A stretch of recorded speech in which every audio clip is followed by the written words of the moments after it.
বন্ধুরা, আজকে আমি বাড়িতেই স্পঞ্জ কেক বানিয়ে নিয়ে আসলাম। ক্রিসমাস এসে যাচ্ছে, নিউ ইয়ার এসে যাচ্ছে, তাই তোমাদের জন্য আজকে আমি এই কেকটা বানিয়ে নিয়ে আসলাম। দেখো একদম স্পঞ্জি হয়েছে। তারপরে দেখো এইখানে একটা বাটির মধ্যে আমি দুটো ডিম ভেঙে নিলাম। দুটো ডিম ভেঙে তারপরে এখানে আমি দিয়ে দিলাম অল্প চিনি। 1 কাপ চিনি দিলাম। চিনিটা কিন্তু আমি একদম মিক্সচার গ্রাইন্ডার জারের মধ্যে পিষে নিয়েছিলাম, একদম পাউডার বানিয়ে নিয়েছিলাম। তারপরে কিছুক্ষণ গুলার পরে দিয়ে দিলাম তেল 1/2 কাপের মতন তেল দিলাম। তারপরে একটা চালনি বসিয়ে ময়দাটাকে চেলে নিতে হবে। এখানে আমি 2 কাপ ময়দা নিলাম। মেজারমেন্টটা কিন্তু একদম পারফেক্ট হতে হবে বন্ধুরা, তবেই কেকটা ভালো হয়। তারপর অল্প বেকিং সোডা দিলাম, এখানে আমি 1/4। তারপরে এখানে অল্প 1 চিমটি নুনও দিলাম, দিয়ে খুব ভালো করে গুলে নিলাম।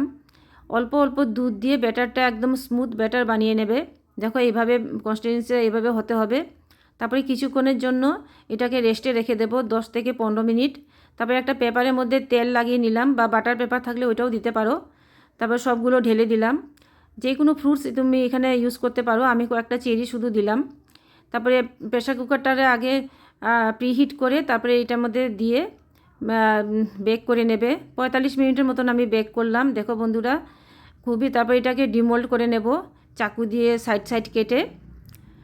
দেখো এমন সুন্দর কেক হয়েছে বন্ধুরা। আজকে কিন্তু আমি ভিডিওটা একটু লম্বা করেছি, কেননা 1 মিনিটের ভিডিও বানানো খুবই কষ্ট আর দেখানো যায় না।